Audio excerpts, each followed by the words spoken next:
Eh bien, comme nous le voyons, ici comme ailleurs, l'Éternel nous accompagne. Il permet que sa parole soit partagée, soit connue un petit peu autour de nous. Alors, arrive maintenant pour nous le moment de la discussion de la leçon des adultes. Et pour ce faire, nous avons un panel de 3 invités, un de chaque champ de notre union. Et nous allons commencer par celui qui est géographiquement le plus éloigné, Pasteur Tolassi, bonjour.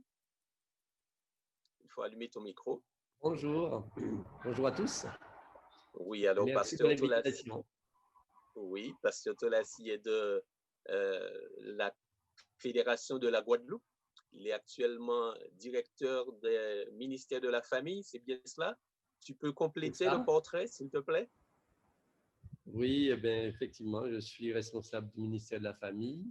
Je suis aussi responsable de l'association pastorale et aussi pasteur de l'église de Boissard. Voilà, un homme qui a plusieurs casquettes, comme vous le constatez. Bien, merci d'être avec nous aujourd'hui pour la discussion de notre leçon. Nous allons passer du côté de la Martinique. Bonjour, Pasteur Chandler. Bonjour. Alors, Pasteur Chandler, lui, il a un doctorat en théologie, en apologétique. Il va nous dire d'ailleurs un petit peu ce que c'est, ce que ça signifie, et puis aussi nous dire quelle fonction il occupe à la Fédération de la Martinique. Alors, à la Martinique, je suis responsable des communications. C'est ma seule activité, mais c'est suffisant parce que nous avons au moins 6 branches différentes qui comportent tous les médias, donc beaucoup de travail à ce niveau-là. Et donc, j'ai effectivement un doctorat en sciences religieuses avec une spécialité en apologétique qui vient d'un mot grec, notamment apologia, qui signifie défense, défense de la foi. L'objectif de ce genre d'études, c'est d'utiliser les différents types de formes de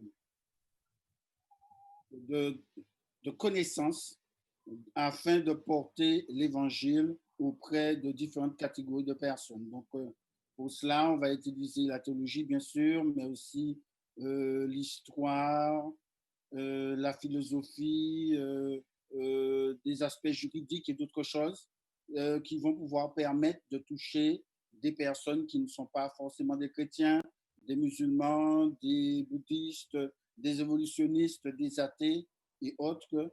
Et par ce moyen-là, il bien tenter d'amener des personnes qui n'ont pas la foi chrétienne à Jésus. Ok, merci donc, Pasteur Chandler. Vous comprenez, chers amis auditeurs et internautes, que nous avons avec nous donc, ce matin quelqu'un qui pourra justement bien nous aider dans le contexte que nous étudions ce trimestre, se faire des amis, partager sa foi. Nous prions donc que Dieu lui accorde sa sagesse pour cela. Et puis, comme disent nos amis anglophones, last but not least, c'est-à-dire dernière mais pas la moindre, nous accueillons également la sœur Brigitte Achille, qui est responsable de la musique au niveau de la mission de la Guyane, mais qui est également enseignante, professeure des écoles à l'école La Persévérance. Bonjour Brigitte. Bonjour pasteur, bonjour à tous, bonjour à tous les auditeurs. Bien, voilà donc notre panel qui va nous accompagner durant cette leçon d'aujourd'hui. Alors, dans le cadre justement des études de ce trimestre, se faire des amis pour Dieu, nous voyons un petit peu tout ce qui tourne autour du témoignage. Et pour la leçon d'aujourd'hui en particulier, des possibilités illimitées. Alors, c'est ce qui va retenir notre attention. Nous allons étudier la question des dons. Alors, comment est-ce que nous pouvons utiliser les dons pour témoigner? Comment savoir quels dons nous avons? Comment les faire fructifier, etc. Donc, toutes ces choses vont nous permettre aujourd'hui, justement, de pouvoir mieux utiliser ce que Dieu nous a accordé afin de se faire des amis, afin de faire connaître l'Évangile, afin de partager cette foi que nous avons. C'est là l'objet de notre étude en ce jour. Tout juste avant justement de commencer cette étude, nous allons avoir une prière avec le pasteur Tolassi. Nous prenons la position pour la prière. Notre Père et notre Dieu, nous sommes vraiment reconnaissants envers toi de ce que tu nous permets une fois de plus de plonger nos regards dans ta parole, cette parole que tu nous donnes comme boussole. Merci, parole, pour nous édifier, pour perfectionner les saints. Merci, Seigneur, pour pouvoir témoigner. Nous réclamons l'aide de ton Esprit Saint qui est à même de pouvoir nous aider dans la compréhension de ce que tu nous as enseigné. Merci, qui peut nous aider à mettre en pratique dans nos vies, pour ta gloire et pour le bien-être des autres, ces dons que tu nous donnes. Puissions-nous, Seigneur, être à ton écoute et puissions-nous, Seigneur, être sous l'influence de ton Esprit Saint. Nous t'avons prié en Jésus et pour ta gloire. Amen. Amen. Alors, donc, comme nous le disions, des possibilités illimitées, c'est ce que nous permettent d'avoir donc les dons que Dieu nous accorde pour le témoignage. Alors, la question des dons a souvent suscité des interrogations de la part des uns et des autres, parce que souvent on voudrait savoir quels dons on a, comment recevoir les dons, comment les utiliser, comment les faire fructifier. Mais nous n'allons pas nous arrêter simplement sur les dons, mais nous allons les regarder particulièrement justement dans l'optique du témoignage aujourd'hui. D'accord, mais il serait bien, pour pouvoir débuter, que nous nous posions cette question. Mais quels sont les dons spirituels? Ou encore, même avant ça, qu'est-ce qu'un don spirituel? Alors, est-ce que l'un d'entre vous veut bien se lancer pour pouvoir nous dire ce qu'est un don spirituel? Est-ce que c'est simplement la faculté que j'ai de faire quelque chose, disons, plus ou moins facilement, ou est-ce que c'est quelque chose d'autre?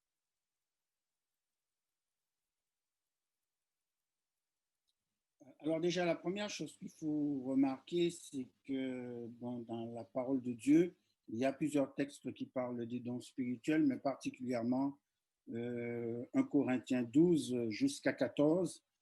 C'est le texte le plus long à ce sujet.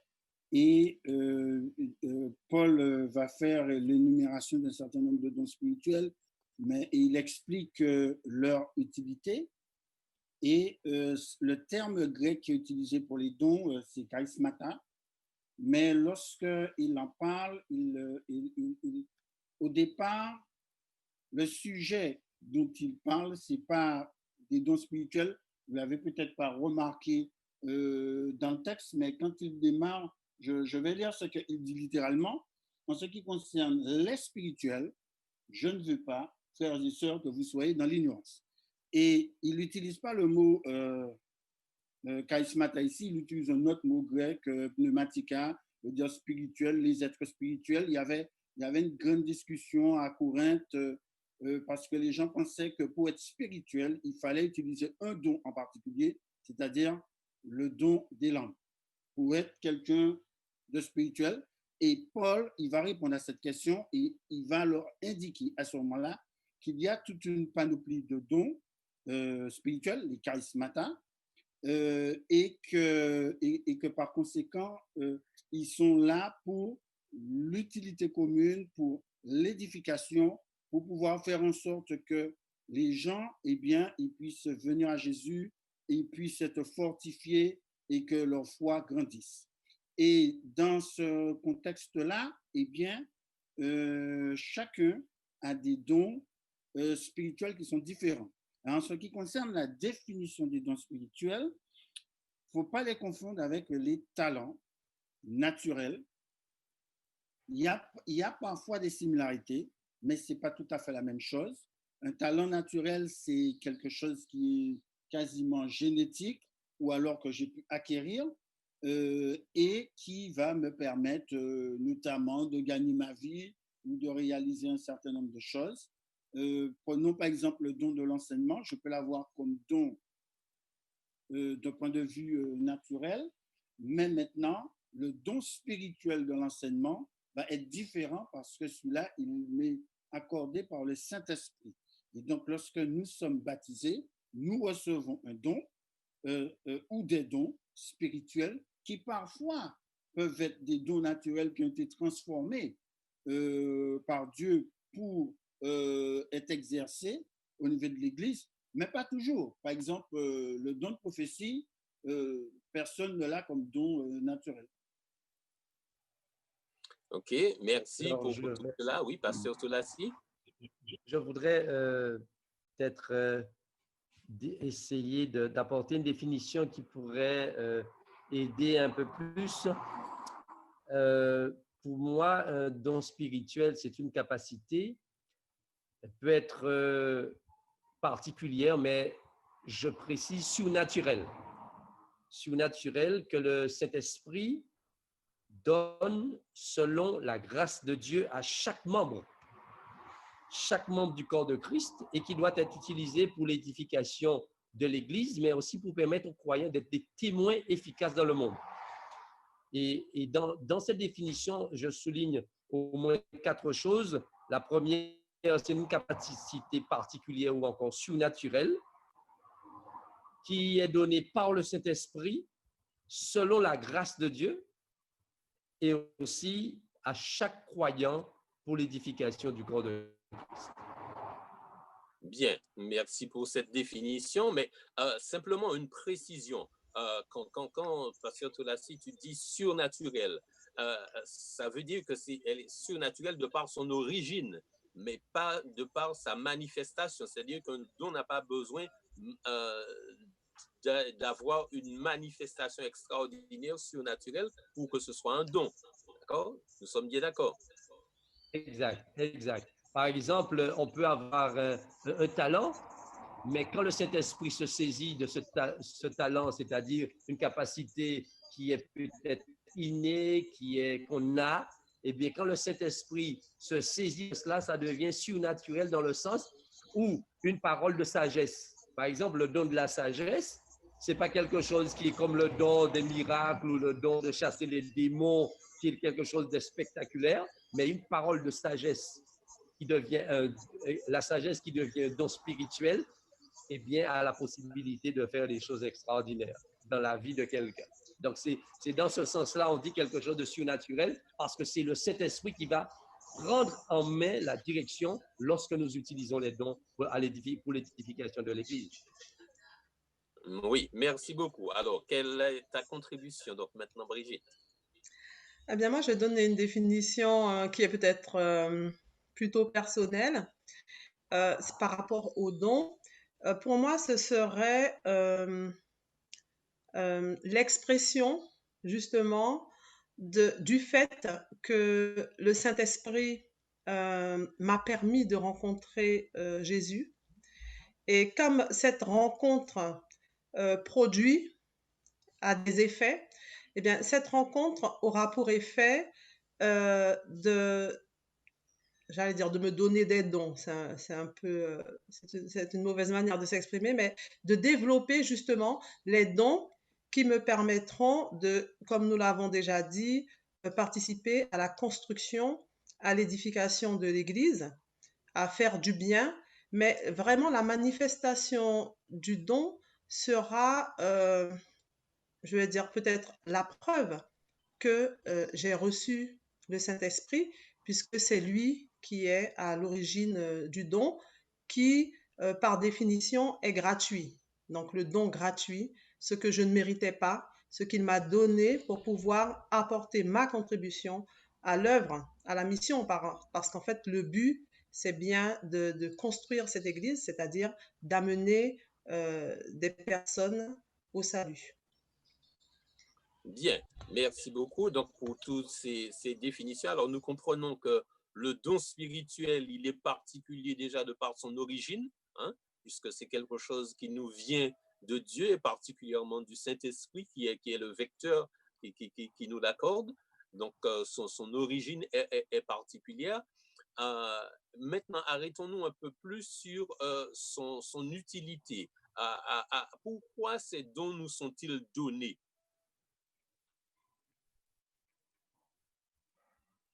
Les dons nous sont donnés parce que Dieu nous équipe pour que nous puissions réaliser notre mission qui consiste à témoigner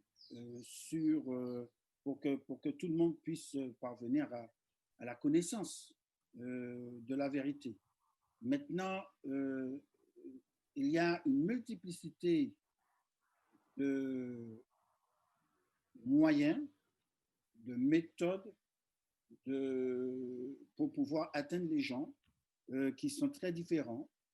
Et parmi les dons, eh bien, il y a aussi différentes catégories de dons. Il y a des dons qui sont des dons de direction, il y en a d'autres qui sont des dons de service, il y en a d'autres qui sont des dons d'enseignement. Il y a aussi, des catégories de dons qui sont peut-être plus rares, comme des dons spéciaux, où là, justement, la notion de surnaturel peut intervenir un petit peu plus, parce qu'elle est plus difficile, c'est plus difficile que cela se fasse d'une manière naturelle, si j'ose dire. Et ces dons, certains dons en particulier, je pense aux dons de service. Alors, ça relève de plusieurs types de dons. Il y a libéralité, générosité, etc., guérison, tout ça, sont des dons qui sont là pour pouvoir surtout être au service des gens, les aider, les soutenir dans des moments de difficulté, par exemple le don d'encouragement, etc.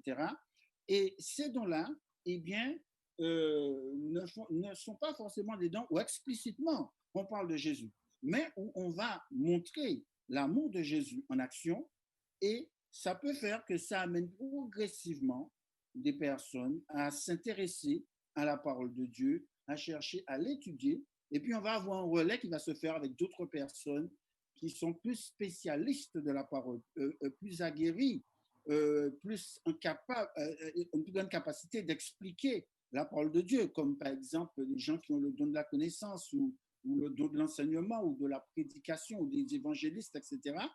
Et ces personnes-là, eh bien, vont être en mesure d'amener les gens, notamment, non seulement à étudier la parole en profondeur, mais à prendre des décisions. Donc, il y a parmi les dons spirituels des variétés de dons dans la manière dont ils s'expriment et qui servent à toutes sortes de ministères, donc qui sont là maintenant des activités au sein de l'Église, de façon à ce que par différents moyens, eh bien, les gens puissent être touchés. Bien. Alors, je vais poser la question à Brigitte.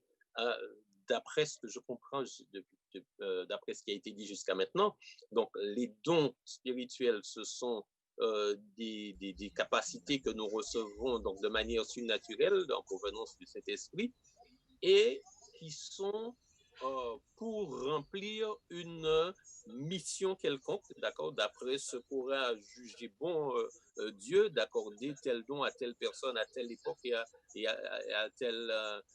en tel lieu, d'accord.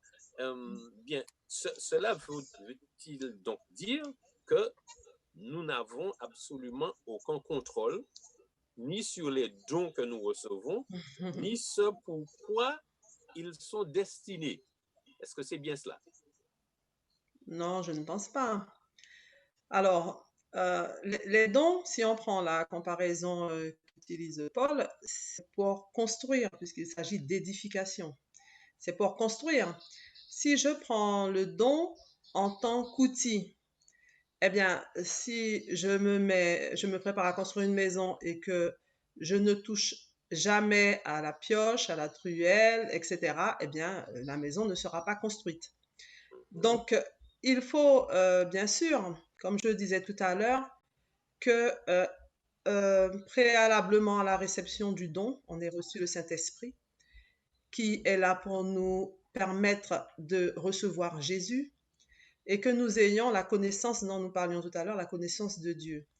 Et à partir de ce moment-là, je pense que quel que soit l'outil que Dieu va mettre entre nos mains, eh bien, nous serons d'accord pour le prendre et en fait pour devenir des collaborateurs avec Jésus pour construire son corps, pour construire l'Église.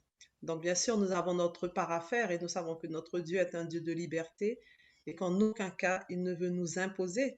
Le don, ça se donne, comme son nom l'indique, mais ça se reçoit aussi. OK.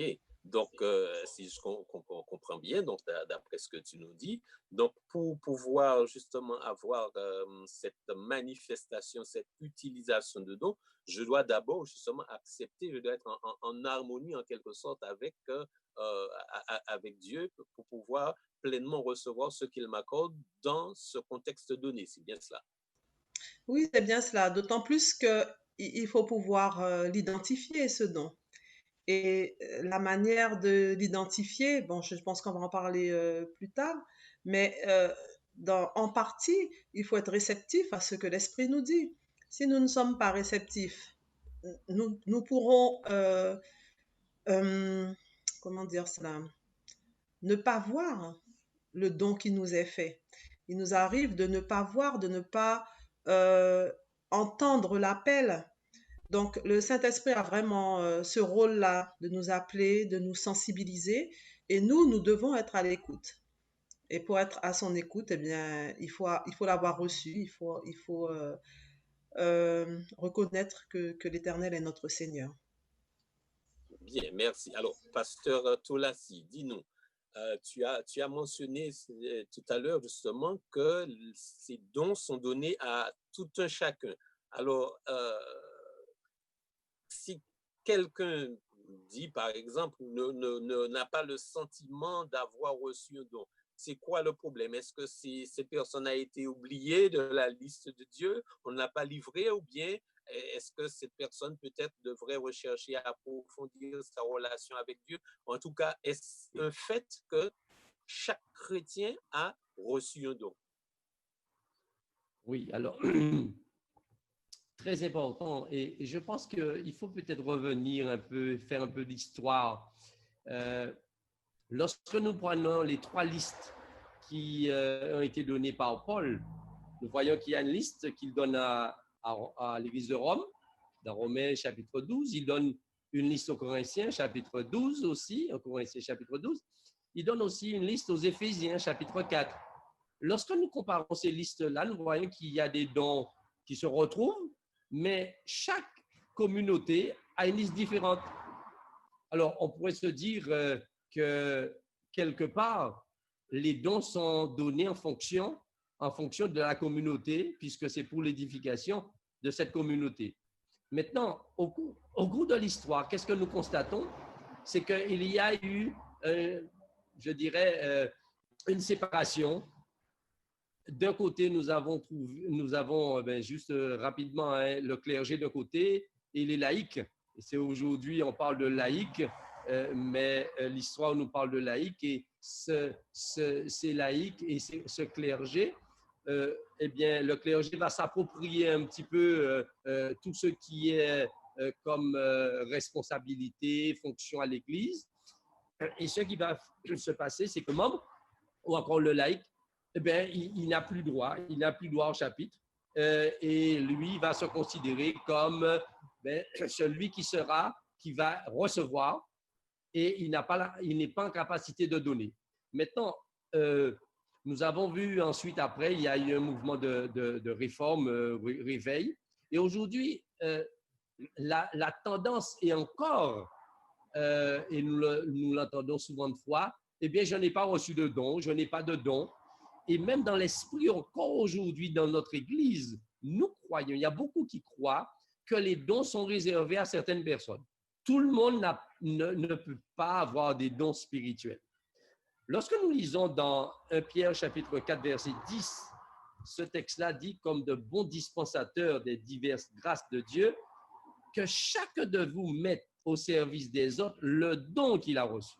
Cela veut dire que Dieu, par le Saint-Esprit, octroie, du moment que nous rentrons dans l'Église du Seigneur, du moment que nous sommes baptisés, du moment que nous faisons partie de la famille de Dieu, Dieu nous octroie un ou plusieurs dons. Maintenant, c'est vrai qu'on peut ne pas savoir de prime abord quel est le don que Dieu nous a donné. Mais peut-être que nous allons voir comment identifier ce don. Cependant, si nous sommes convaincus, et je pense que la première des choses, c'est être convaincu que j'ai reçu un don. Si nous ne sommes pas convaincus que nous avons reçu un ou plusieurs dons, nous n'allons même pas chercher à savoir quel est le don. Mais si nous sommes convaincus que lorsque nous entrons dans l'Église de Dieu, nous devenons un missionnaire, nous devenons un ambassadeur, nous devenons un constructeur parce que nous bâtissons avec le Seigneur, nous édifions l'Église. Si nous sommes convaincus, à ce moment-là, nous serons en capacité de pouvoir demander à Dieu, de pouvoir chercher par la prière quel est mon don, puisque j'ai reçu et tout un chacun a reçu un don de la part du Seigneur. OK, merci beaucoup. Donc, nous allons faire un tour du côté des internautes et nous allons revenir tout à l'heure pour parler en particulier justement de la liste des dons et puis comment identifier et utiliser son don. Ce sera notre deuxième partie de discussion et notre troisième partie de discussion. Nous allons tâcher de répondre aux questions des internautes. Alors, dis-nous, Chacha, comment est-ce que cela se passe-t-il sur le chat? Eh bien, ça y est, eh bien, nos internautes participent. Ils nous ont, eh bien, depuis ce matin, souhaité bon sabbat, ils se sont salués. Et puis, il y a une question qui concerne l'école du sabbat, donc une question par rapport aux interventions. Et la question, c'est la suivante. Le don est-il différent du talent? Voilà, c'est la question que nous avons reçue pour l'instant. Après aussi, nous avons des demandes au niveau des internautes. Certains d'entre eux souhaitent eh bien, qu'il y ait des interventions en créole, parce qu'ils ne comprennent pas eh bien, l'intégralité de ce qui est partagé. Mais la question pour l'instant que nous retenons, en tout cas c'est la seule qui a été posée concernant la leçon, c'est le don est-il différent du talent? D'accord, nous allons répondre à cette question tout à l'heure, puisque nos amis internautes certainement en ont d'autres. Alors, je vous invite justement à poser vos questions, chers amis.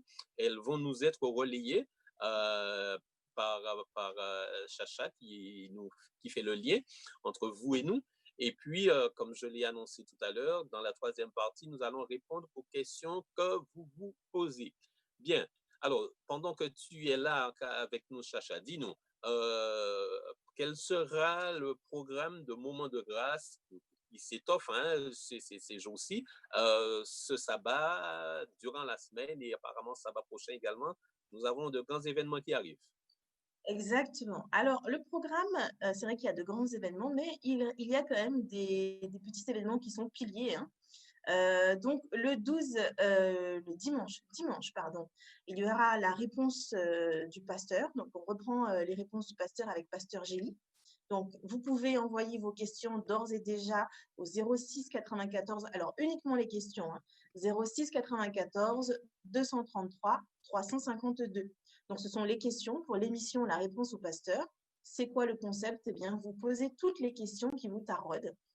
Ces choses que peut-être vous ne comprenez pas dans la Bible, que vous souhaitez expliquer à quelqu'un ou que vous souhaitez comprendre pour vous-même, vous pouvez poser la question au pasteur Gély et il répond le dimanche à 18h avec son équipe. Nous avons également le moment de grâce mercredi 12 avec l'église de Bethesda et le sujet sera la puissance du pardon. Nous avons également le séminaire biblique Voici ton Dieu. Et bien, ce séminaire continue sur la radio Joie de Vivre et sur également les réseaux sociaux. Vous pouvez vous connecter également à la chaîne YouTube de la radio Joie de Vivre pour participer ou alors télécharger l'application. Et bien sûr, le moment bien, que nous attendons tous, c'est le moment de partage pour le sabbat. Donc, nous avons également rendez-vous pour le sabbat. Oui. Cet après-midi, il semble que nous avons aussi une activité avec les JA.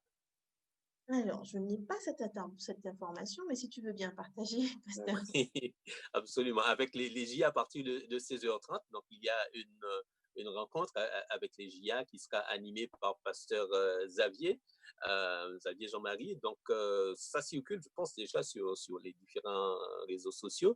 Donc, ceux qui ont l'information, faites-la passer aux autres, particulièrement pour les jeunes.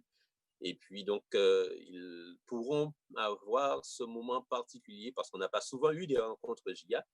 Et puis, sabbat prochain, c'est une réunion spéciale sur la famille également, avec cette fois qui sera animée par pasteur Widges. Donc, voilà les quelques rendez-vous que nous avons. Merci beaucoup, Chacha. Alors, tu continueras à faire le lien et nous relayer les questions par écrit de nos amis internautes. Bien. Alors, nous revenons donc avec notre panel. Donc, Pasteur Toulassi, tout à l'heure, parlait justement, et Pasteur Chandelier aussi en a fait mention de la liste des dons. Alors, justement, nous avons plusieurs listes. Alors, d'après ce que tu disais à l'instant, donc, les listes sont différentes en fonction des lieux et cela correspondrait donc aux besoins de ces lieux, de ces différents lieux-là. Alors, est-ce qu'on peut faire c'est-à-dire un regroupement sur les différentes catégories de dons pour voir un petit peu ce que c'est, ce à quoi on peut s'attendre si on justement cherche à connaître son don et à l'utiliser. Alors, qu'en est-il donc de ces dons-là, de la liste des dons? Bon, la liste des dons, elle n'est pas exhaustive. Il y a déjà, je pense qu'il est important de comprendre cela, que tous les dons ne sont pas cités dans l'Écriture et que les recherches qui sont faites, il y a à peu près une trentaine de dons qui sont plus ou moins cités dans l'Écriture. J'ai eu l'occasion de publier un dossier dans notre revue à la Martinique, l'essor sur les dons spirituels, et nous avions classé les dons en plusieurs catégories. Premièrement, ce que j'appelle les dons de proclamation, comme ceux de missionnaires, apôtres, évangélisation, l'enseignement, le don des langues, le don de connaissance, interprétation des langues, de la musique, la créativité artistique. Il y a aussi les dons de direction, le don de berger, de sagesse, de direction, de foi, d'organisation, le don de service, comme aide, service, miséricorde, encouragement, hospitalité, générosité, habileté manuelle, guérison, le partage des biens, prière, discernement. Et puis, comme j'ai dit tout à l'heure, il y a des dons spéciaux qui sont un petit peu inclassables, comme le don de célibat, disposition à souffrir pour la foi, ou encore on l'appelle le don de martyr, le don des miracles. Ce qu'il y a, c'est que en fonction de ces différents types de dons, il y a un certain nombre de ministères que chaque don pour lesquels il y aura une utilisation. Et donc, c'est important d'ailleurs de lier cette notion, c'est-à-dire il y a les dons spirituels, c'est une chose, et puis il y a aussi les ministères. Donc, les dons sont nécessaires de manière à ce qu'on puisse exercer un ou plusieurs ministères.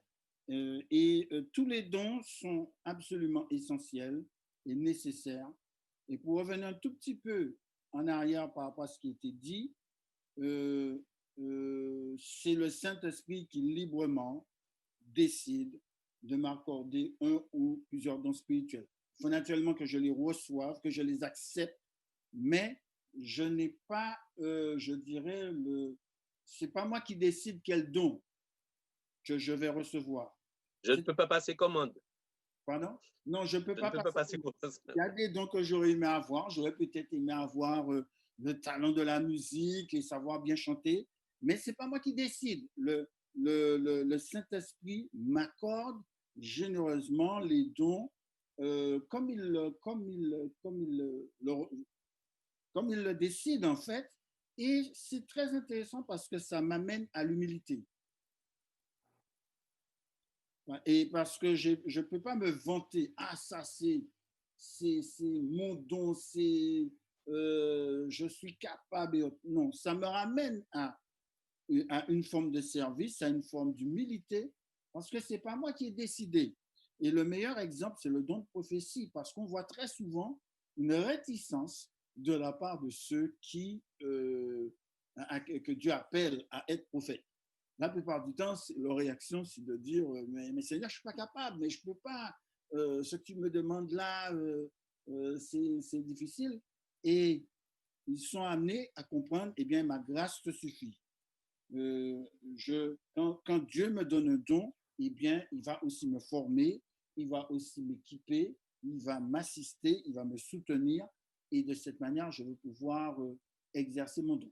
Je dois aussi souligner une chose, c'est que entre le don et le spirituel et le talent naturel, je peux très bien avoir un talent naturel et pas forcément le don spirituel avec.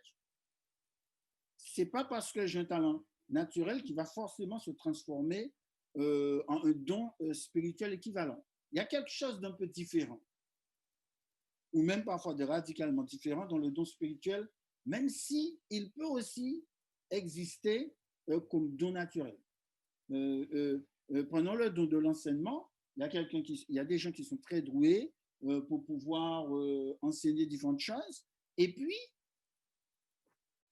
pour pouvoir proclamer la parole, il faut quelque chose de supérieur à simplement être capable de savoir partager une connaissance.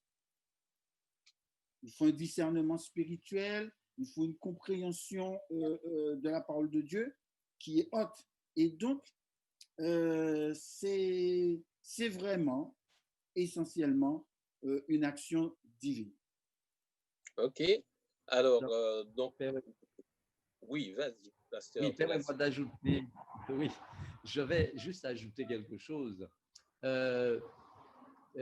Pasteur Chandler disait juste à propos que les talents, il faisait la différence entre talent et don spirituel.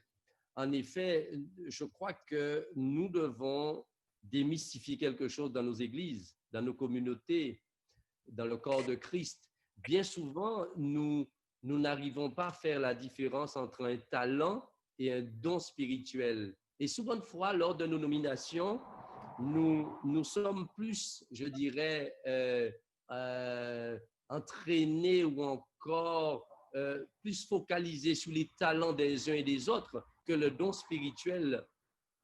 Et c'est pourquoi nous trouvons dans nos églises des personnes qui ont une responsabilité, mais cette responsabilité leur a été confiée parce que ces gens-là ont un talent, une capacité naturelle, mais pas le don spirituel.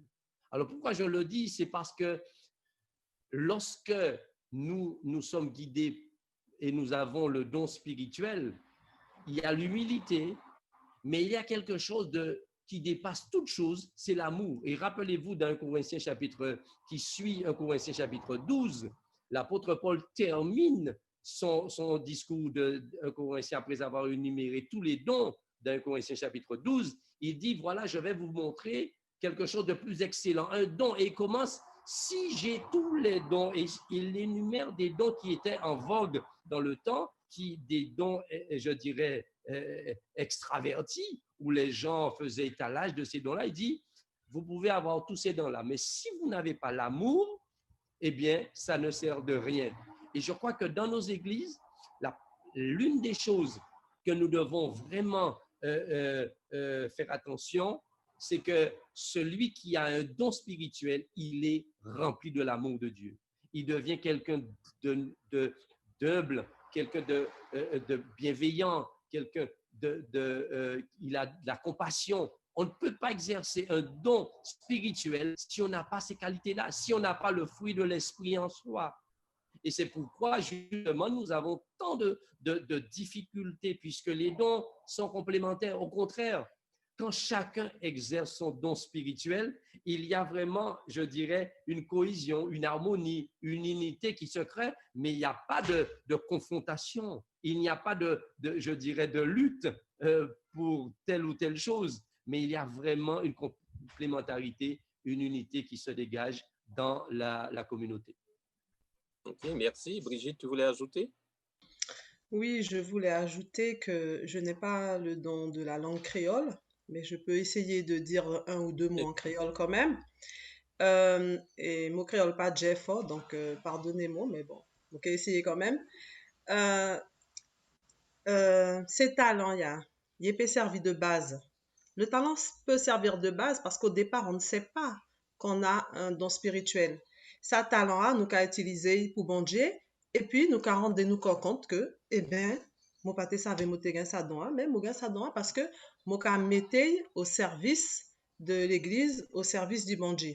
Donc, un talent, il va vraiment nous aider et il aide certainement aussi le comité à détecter un don que nous-mêmes, peut-être, nous n'avons pas encore détecté. Donc, je trouve que c'est quelque chose d'intéressant. Mais tu parlais tout à l'heure de catégories de dons. Quelle que soit la catégorie, toutes ces dons a pour servi. Même si nous sommes le plus grand dirigeant, eh bien, nous là pour servir. Le service, c'est vraiment la base du royaume de Dieu. C'est aussi le but pour lequel le Saint-Esprit nous fait le don, pour servir. Et bien sûr, on revient à l'idée d'humilité. Si nous pas gain humilité, nous pas pouvons servir, à pour nous humbles pour servir mon Dieu, pour servir sauti moun, pour servir même moun qui pas connaître mon Dieu. Nous avons vraiment besoin de l'humilité pour être à son service. Ok, merci. Alors justement, tu nous permettras de faire la transition avec comment reconnaître le don que l'on a et comment l'utiliser, mais tout juste avant que nous abordions ce sujet, pour résumer en quelque sorte ce que vous avez dit, ce que je constate, c'est que déjà, il n'y a pas de hiérarchie de dons, hein, parce que humains que nous sommes, souvent nous aimons hiérarchiser les choses et hiérarchiser les dons, penser que celui-ci est meilleur que tel autre, etc. C'est pourquoi parfois, même si ce n'est pas possible, mais nous avons envie de passer commande hein, de tel don. Nous voudrions avoir tel don ou nous envions telle personne qui a tel don. Donc, comme on l'a dit, nous ne maîtrisons pas cela. C'est Dieu qui décide quel don il envoie à qui. D'accord? Donc, ça, c'est une première chose. Et puis, comme nous l'avons dit dès le début, que le don est pour le service, mais à la lumière justement de ce que vous venez de dire, le don, il est pour le service d'autrui, mais il nous rend service. C'est-à-dire que le don, en nous permettant justement d'avoir l'humilité nécessaire, nous accorde l'état d'esprit qu'il faut pour pouvoir justement rendre service. D'accord? Bien. Alors, maintenant, passons à la partie qui peut-être est la plus importante, c'est-à-dire comment savoir quel don j'ai, moi, et puis quand j'ai identifié ce don-là, comment l'utiliser. Bien, moi, je suis arrivée à l'église, j'avais 14 ans. Pour faire court, j'avais 14 ans, je venais de me baptiser et tout de suite, ils mettaient moi au travail. Alors, j'ai été monitrice, on fait directrice de l'école du sabbat, pas 14 ans, un petit peu après. Mais tout cela, ça m'a permis de voir que j'avais quand même des aptitudes au départ, parce que à cet âge-là, je n'ai pas considéré que c'était des dons spirituels. Une certaine, oui, un certain talent à faire certaines choses. Et au fur et à mesure, je crois que le Saint-Esprit m'a convaincu que c'était des dons et je les ai effectivement, je les utilise jusqu'à maintenant à son service. Donc, je pense que tester, a pour nous essayer. Si nous, qu'à penser nous pas un don, a pour nous essayer faire un bagage, puis nous que ouais, soit ça a marché, soit et Saint-Esprit a révélé nous que oui, à ça pour nous faire, ou soit ça ne fonctionnera pas, alors on va essayer autre chose. Il y a aussi les appels. Je parlais des appels tout à l'heure. Bon Dieu a appelé nous.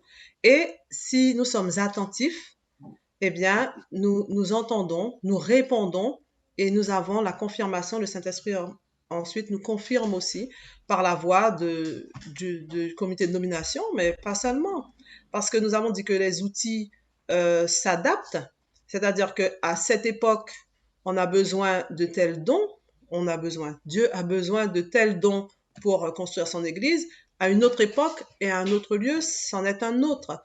Donc, je pense que nous devons être vraiment attentifs aux appels que Dieu nous transmet par les gens qui sont autour de nous, par le comité de nomination, par des remarques aussi qu'on nous fait. Et puis aussi, si on admire quelqu'un, je pense que j'ai été dans ce cas-là aussi, j'ai admiré des gens.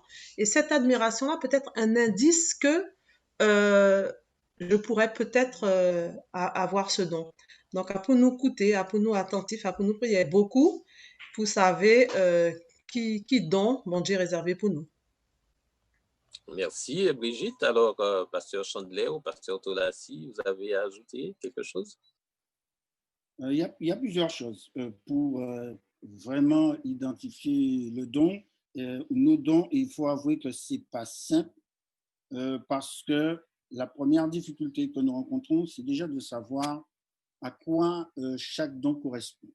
Donc moi, ce que je conseillerais, c'est d'essayer de s'informer là-dessus. Il y a des ouvrages, par exemple, qui ont été écrits qui permettent de fournir une définition de chaque don spirituel et ainsi de mieux comprendre exactement ce auquel chaque don correspond et évidemment comment il s'utilise.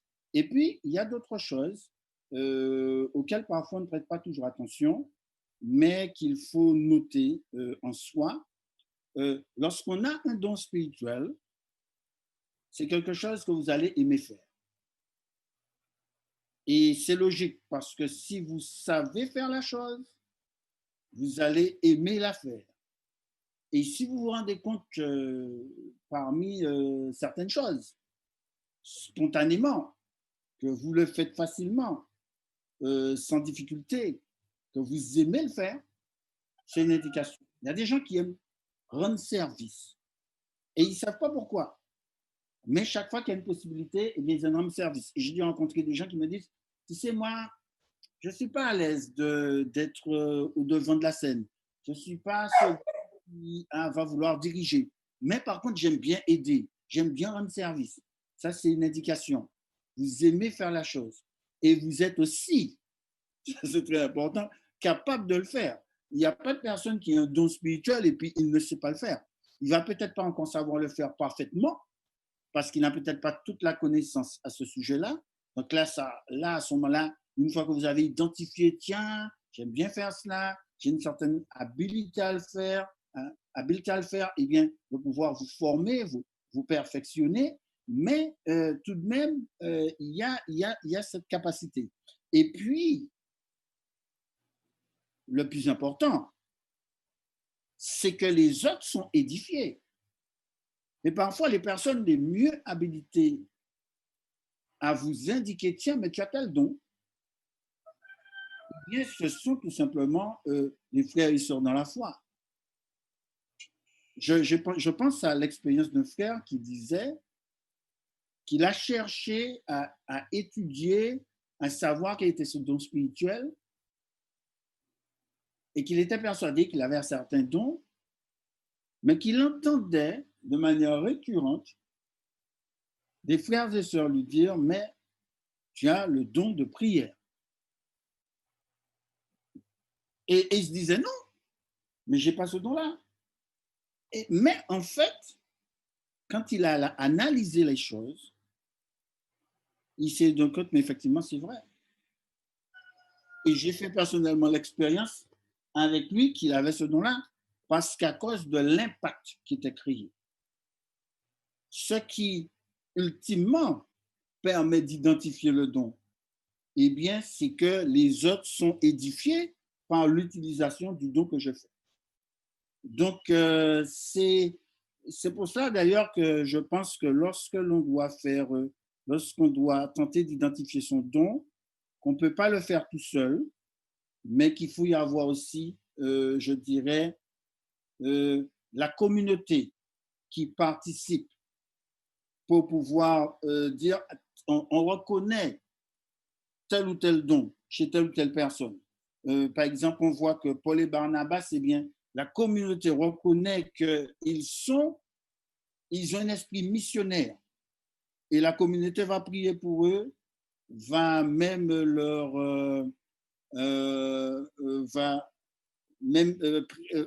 non seulement prier, mais les consacrer à ce service-là, et ils sont partis comme missionnaires, comme apôtres, parce qu'ils ont eu cet aval, cette confirmation de la communauté. Nous avons vu et nous avons ressenti les effets de ce don. OK. Pasteur Alors, Tolassi? oui, je ne vais pas reprendre tout ce qui a été dit, tant par Brigitte, par Jean-Luc. Cependant, je vais reprendre ce que j'ai dit tout à l'heure et ajouter quelque chose d'autre. Je pense que la première des choses que tout chrétien doit savoir, c'est qu'il a reçu un don spirituel. Il doit le savoir, il doit l'intégrer dans sa vie. Je ne peux pas être un disciple de Jésus si je n'ai pas reçu au moins un don spirituel. Et je précise bien, c'est-à-dire quelque chose de spécial, de particulier qui vient de la part du Saint-Esprit. Alors, maintenant, il y a aussi le fait qu'il y a des choses que tout le monde doit faire dans l'Église. Tout le monde. Et là, je ne parle pas de don spirituel, mais je parle de tout le monde doit le faire. Premièrement, le témoignage. On doit pouvoir témoigner. On doit pouvoir dire à l'autre ce que Jésus a fait pour soi. Ça, c'est une chose. Deuxièmement, on doit aussi être usé de libéralité. D'accord? Le Seigneur nous demande d'être des gens qui, dans les dons, dans les dîmes, dans les offrandes, etc., on doit, ça, ce n'est pas quelque chose, on a un don spirituel spécialement pour cela. Il y a encore une autre chose, c'est aider. Quand on demande, par exemple, un dimanche matin de venir aider pour nettoyer l'église ou bien pour le temple, les environs, ça aussi, tout le monde le fait. Par contre, là où j'aimerais attirer l'attention, c'est que quand maintenant je sais qu'à part tout cela, j'ai un don que je dois mettre au service de l'Église pour édifier le corps de l'Église, pour permettre à l'Église de grandir, pour permettre à l'Église, pour que moi, personnellement, je sois édifié, mais que je puisse aider les autres, à ce moment-là, la première des choses, si je n'ai pas encore vu, je dois me mettre en prière. Je dois prier, je dois dire au Seigneur, Seigneur, montre-moi le don que j'ai. Et vous savez, quand on a plusieurs années dans l'Église, où on n'est pas juste un nouveau venu dans l'Église, automatiquement, qu'est-ce qui va se passer? Les autres même, comme disait le pasteur Chandéry, les autres vont voir, vont dire, mais tiens, tu sais, je t'ai assisté dans telle chose, dans telle circonstance, et tu as une facilité de faire les choses et les gens sont contents quand tu le fais. Par exemple, le don d'hospitalité, quand quelqu'un a le don d'hospitalité, eh bien, aucune personne étrangère ne peut entrer dans le bâtiment assister si cette personne ne va pas chez cet individu et n'entretient pas une conversation, une communication, savoir qui il est, où est-ce qu'il sort, etc., etc. Si cette personne peut-être ne l'invite pas à manger à midi ou bien ça c'est quelque chose qui est spontané, qui sort automatiquement de la personne. Et ça, c'est le don spirituel. On n'est pas forcé. Quand on a un don spirituel, c'est par exemple le don de la prière, eh bien, vous savez, on peut prier 10 heures, on peut prier 20 heures. On n'est pas limité. Pourquoi? Parce que le don spirituel, comme je l'ai dit et comme nous l'avons dit, c'est quelque chose qui devient surnaturel. C'est-à-dire, par exemple, je prends le don de la foi ou le don de guérison. Quelqu'un qui va prier pour guérir quelqu'un, à tous les coups, la personne sera guérie.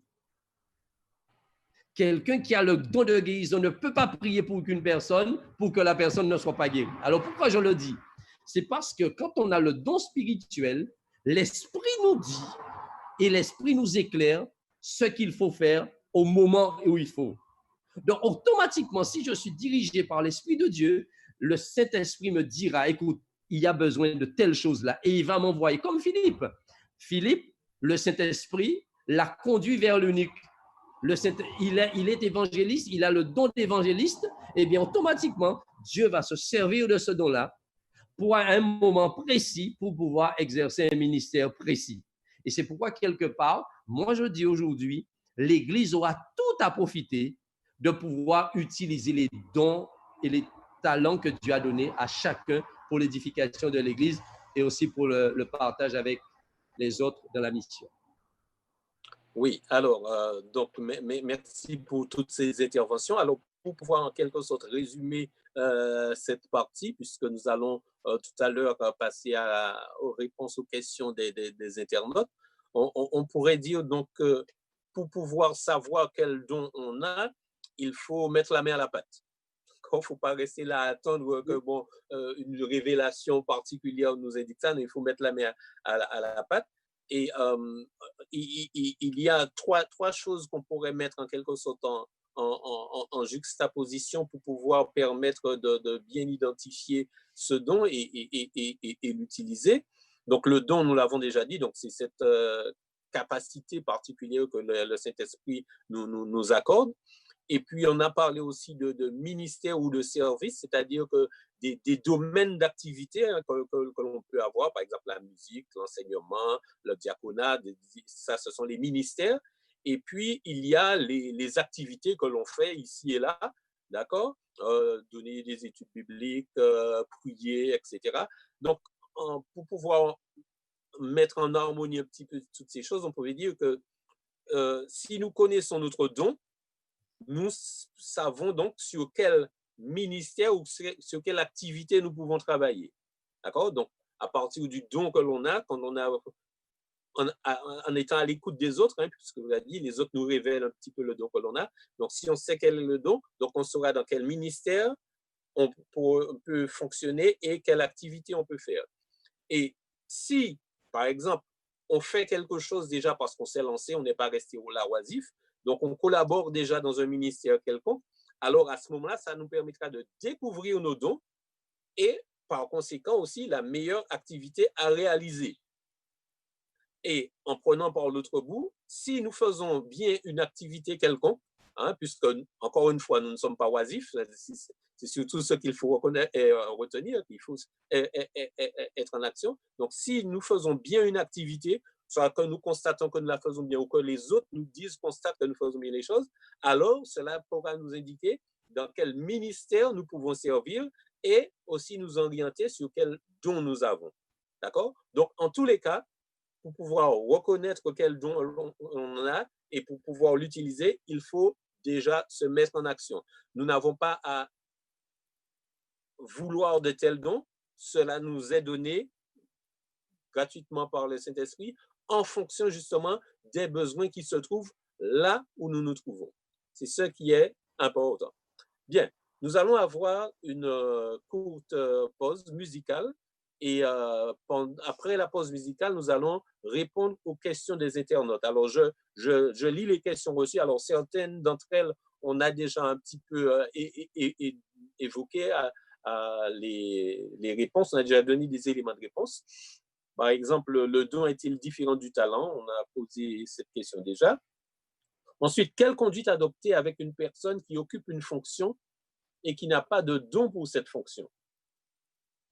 D'accord. Troisième question, qu'as-tu qui ne t'a été donné? Allusion à 1 Corinthiens 4, verset 7. Talent ou don, est-ce vraiment là l'essentiel? Et puis, avant-dernière question, Ellen White étant le prophète de l'Église adventiste, peut-il y avoir d'autres prophètes?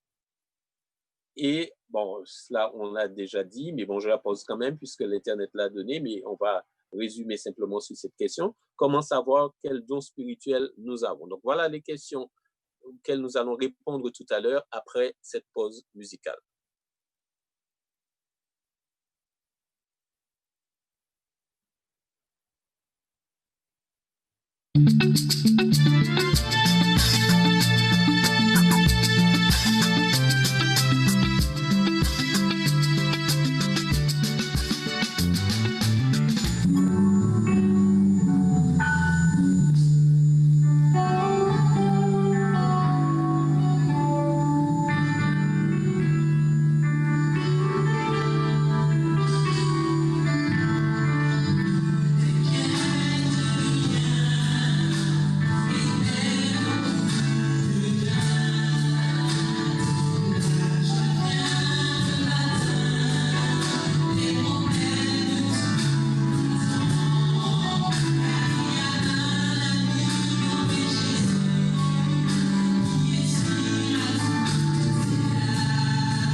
Et oui, ma vie est dans ses mains. Et quand ma vie est dans ses mains, il m'accorde les dons dont j'ai besoin afin d'accomplir son œuvre là où je me trouve.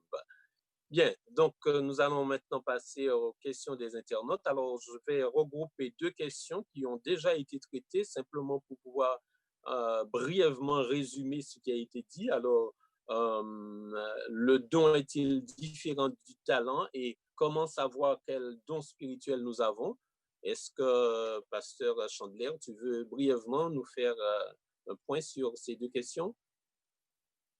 Oui, alors évidemment, bon, le talent naturel, c'est quelque chose qui nous est communiqué généralement par nos parents.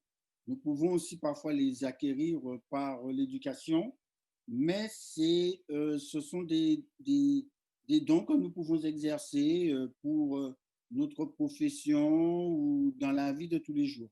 Par contre, le don spirituel, eh bien, c'est quelque chose qui est fait pour l'édification du corps du Christ, pour la proclamation de l'évangile, pour le témoignage. Et là, c'est accordé par le Saint-Esprit. Donc, dans ce sens, il est surnaturel, d'autant plus que nous ne décidons pas du don que nous recevons et qu'il n'y a pas de notion de forcément d'héritage naturel par le biais de nos parents. Donc, voilà, c'est ce qu'on peut dire. C'est un véritable don où Dieu va nous guider, le Saint-Esprit va nous guider, et où parfois la manière dont nous allons agir, eh bien, ça ne va pas être forcément de façon naturelle. Et il y a certains dons où c'est très clair que ça ne peut pas être naturel, comme par exemple le don de prophétie ou encore le don des miracles. C'est vraiment l'action de l'esprit. Et puis, autre chose dont tu parlais, c'était… Comment savoir quel don nous avons? Comment savoir quel don? Alors, bon, il existe actuellement des tests que l'on peut faire qui permettent d'aider à identifier ces dons. Maintenant, comme tu l'as très bien dit, Patrice, eh bien, c'est déjà d'être en activité. Et quand on est en activité, eh bien, évidemment, il y a des choses qu'on va repérer que l'on sait faire ou que l'on aime faire et autres. Et aussi, la communauté elle-même, eh bien, elle voit l'impact de ce qu'on fait et ce que nous ne réalisons pas nous-mêmes, eh bien, elle peut nous le faire remarquer. OK, merci beaucoup. Alors, Brigitte, cette question est pour toi. Don, talent ou don, est-ce vraiment là l'essentiel? Eh bien, j'avoue que je me suis posé la question aussi cette semaine. Est-ce vraiment là l'essentiel? Parce que, en réalité, tout ce que j'ai, tout ce que je possède, tout ce que je suis, je le mets au service de Dieu. Mais il est clair que, effectivement, on n'utilise pas tout de la même manière. Et il est clair aussi que le Saint-Esprit se révèle à nous pour certains, je veux dire, certains talents particuliers, peut-être pour les transformer en dons spirituels. Et ça, je pense que nous pouvons le voir au fur et à mesure que nous avons cette relation avec Dieu. Il y a des bagages nous qu'a fait bien, mais après, bon Dieu qu'a demandé nous utiliser vraiment, particulièrement pour accomplir quelque chose de particulier, quelque chose qui va vraiment participer à l'édification de l'Église. Et puis les gens, effectivement, vont nous dire, oui, ça don-là a pour. Oui, tu as ce don-là. Donc, j'avoue que je ne peux pas vraiment trancher parce que je trouve cette question très, très difficile. Même sur le plan personnel, je trouve que c'est une question difficile. Alors, est-ce qu'on pourrait dire que talent et don se distinguent de par leur origine, puisque le talent est naturel et le don est d'origine spirituelle, mais qu'ils se rejoignent sur la finalité lorsqu'il est mis au service d'autrui et aussi sur la manière de l'utiliser lorsqu'il est utilisé avec humilité. Est-ce que tu serais d'accord avec cela? Oui, je suis d'accord avec cela. Et, et j'ajoute vraiment que le talent peut, s'il est sanctifié, peut devenir un don spirituel. Mais je suis d'accord, oui. Merci beaucoup. Alors, pour toi, Pasteur Tolassi, la question est la suivante. Quelle conduite adopter avec une personne qui occupe une fonction et qui n'a pas de don pour cette fonction? Alors, quelle conduite?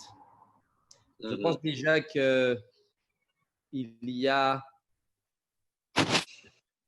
de part et d'autre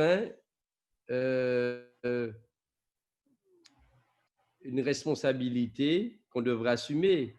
La première vis-à-vis de l'Église.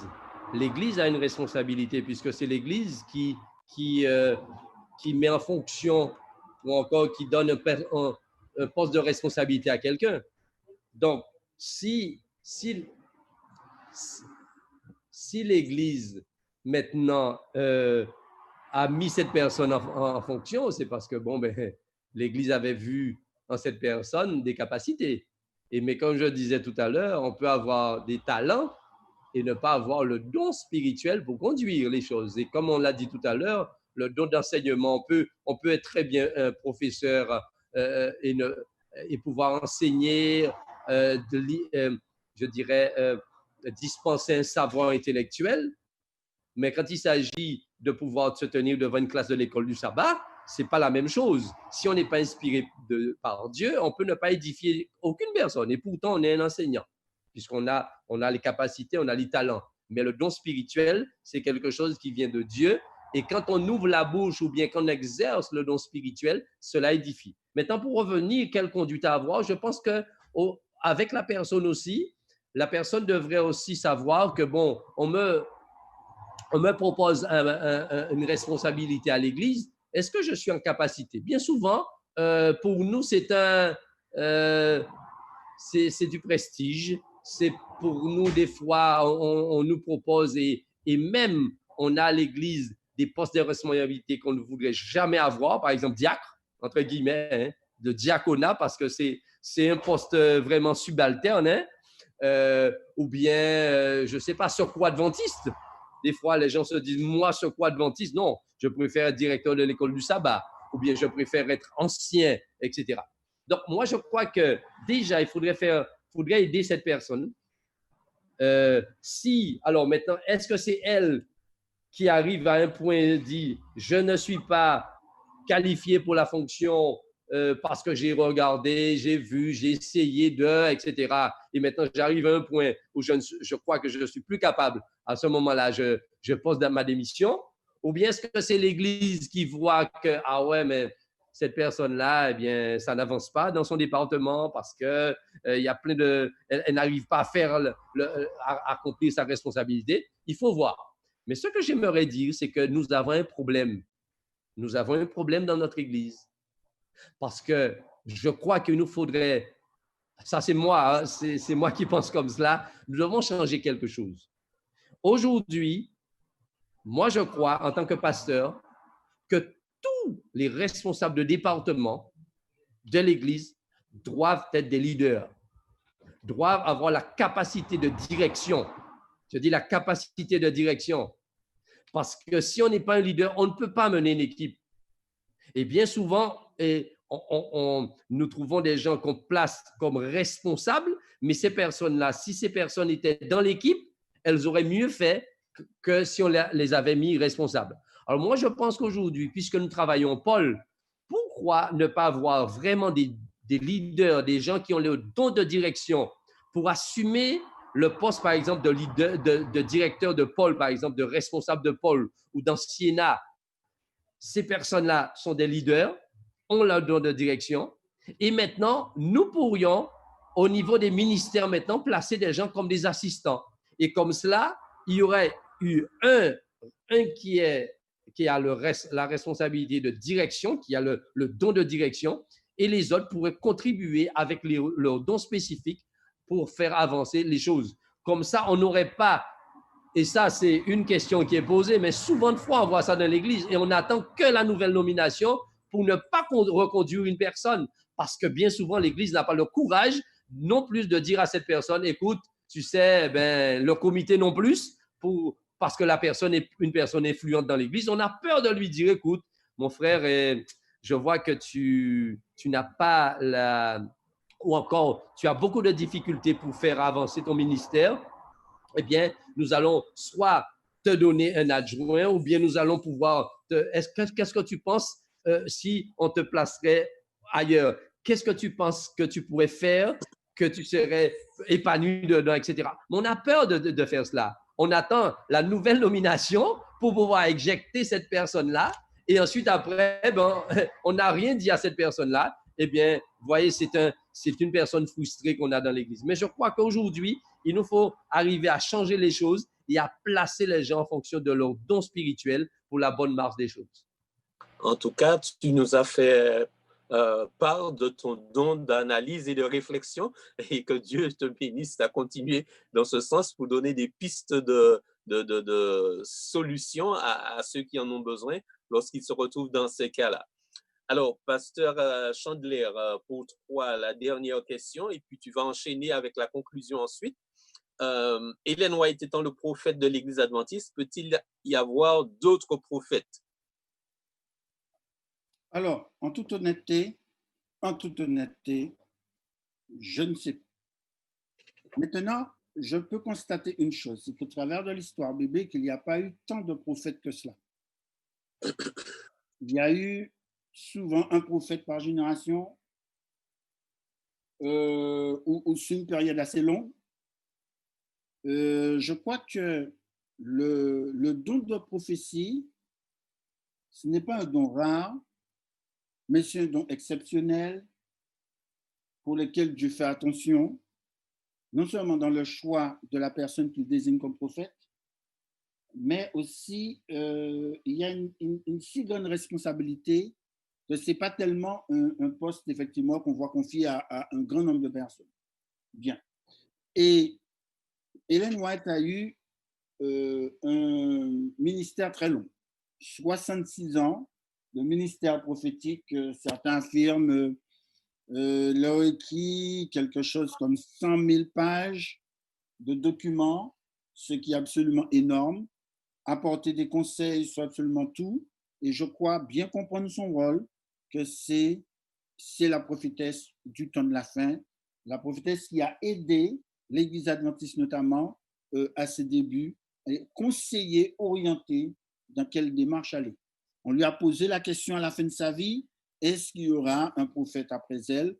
Et elle a répondu la même chose que j'ai dit, c'est-à-dire qu'elle ne sait pas, mais il y a quand même quelque chose qu'elle a fait, c'est qu'elle a posé sa main sur ses ouvrages et elle a dit eh bien, que tout ce qu'elle a écrit, tout ça va témoigner pour elle. Donc, si Dieu juge nécessaire, il y aura peut-être un autre prophète, mais c'est vraiment pas, à mon sens, quelque chose d'important. Pourquoi? Parce que nous avons suffisamment pour pouvoir aller jusqu'à la fin dans la parole de Dieu et également au niveau de l'esprit de prophétie.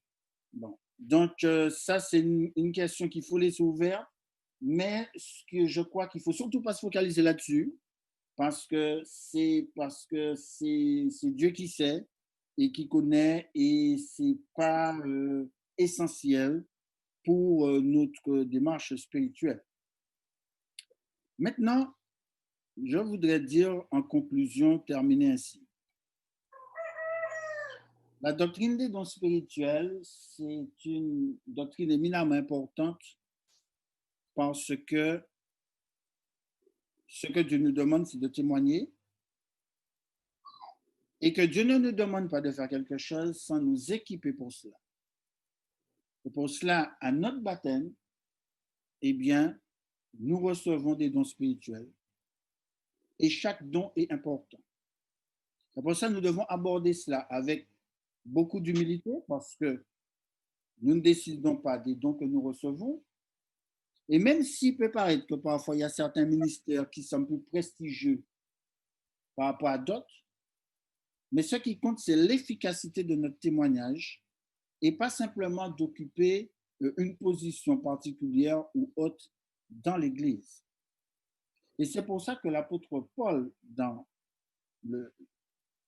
son premier livre aux Corinthiens, qui prend bien soin, après avoir fait l'énumération, l'explication de ce qu'est les dons spirituels dans 1 Corinthiens 12, dans 1 Corinthiens 13, il dit, mais maintenant je veux vous inviter à obtenir le don le plus précieux, le don le plus important qui, heureusement que nous pouvons tous avoir, qui est le don de l'amour. Le plus important, c'est la disposition avec laquelle nous allons servir Dieu. Nous allons servir dans une disposition de donner à Dieu toute la gloire. Non pas de nous donner la gloire, au travers de tout le tel don que nous avons reçu, mais de pouvoir exalter Jésus-Christ et qu'à chaque fois que nous allons faire quelque chose, de demander à Dieu de nous donner l'humilité, de nous effacer derrière la croix, afin que la seule chose qui soit vue, ce n'est pas moi, Jean-Luc, ou Jean, ou Patrice, ou n'importe qui d'autre, d'accord, Béatrice, mais que la seule personne qui soit vue, c'est Jésus-Christ. Les dons ont été donnés pour que nous puissions exalter le Christ. Et si nous gardons ça dans cette perspective, eh bien, nous n'aurons pas de difficultés, par exemple, à comprendre, pour telle ou telle occupation dans l'Église, ça ne me correspond pas tout à fait. J'accepte volontiers que quelqu'un d'autre qui est plus capable que moi, eh bien, qu'il prenne cette responsabilité. Si nous recherchons l'amour comme le don le plus précieux, le plus important, eh bien, à ce moment-là, nous allons avoir une collaboration extraordinaire. Nous allons valoriser tous les dons spirituels et pas certains par rapport à d'autres. Et le nom du Seigneur sera glorifié, l'Église sera édifiée, le monde sera évangélisé. Merci donc, Pasteur Chandler, pour cette conclusion qui nous rappelle que effectivement, ce que Dieu nous donne, ce qu'il nous accorde, c'est pour être à son service et au service d'autrui. Alors, il y avait encore d'autres questions. Bon, c'est un petit peu la même chose. Chaque fois, les internautes se réveillent un petit peu à la fin, mais malheureusement, bon, le temps est limité. On n'aura pas l'occasion de répondre à leurs questions, mais je vous invite simplement à la prochaine fois à poser vos questions un petit peu plus tôt. Comme ça, on aura l'occasion de les traiter. Donc, merci à Pasteur Tolassi, merci à Pasteur Chandler, merci à Brigitte pour avoir participé avec nous aujourd'hui à la discussion de la leçon. Et j'invite donc Brigitte à prononcer pour nous la prière de fin de leçon. Seigneur notre Père, nous te remercions pour tes bontés envers nous. Nous te remercions pour ta parole. Nous te remercions pour ton Saint-Esprit qui nous remplit. Et nous te demandons de nous bénir continuellement afin que nous ayons toujours soif de ton Saint-Esprit, qu'il habite en nous, qu'il nous révèle Jésus-Christ et que nous arrivions à te connaître de jour en jour davantage. Que le fruit de cette expérience soit la reconnaissance, l'identification des dons que tu nous as déjà faits. Tu nous as déjà tout donné en nous donnant Jésus.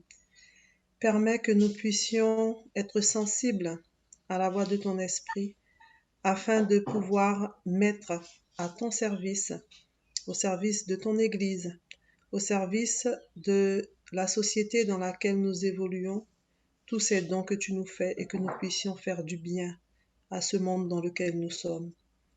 Nous te demandons de demeurer avec nous, que ta parole puisse constamment nous instruire et que nous puissions, au fur et à mesure de notre cheminement, nous préparer nous-mêmes et préparer d'autres à te rencontrer. Nous te demandons ces grâces au nom de Jésus. Amen. Amen. Alors, merci à tout un chacun. Merci à l'équipe de Péniel, l'église de Mana, qui nous a fait le résumé des leçons mises au point SMS et Connecte-toi. Merci à la sœur Randol qui a prié pour les enfants. Merci au frère Rémi Patrick qui nous a apporté un petit message de réconfort et d'espoir. Merci à Dominique Sinclair qui nous a emmenés ici et ailleurs.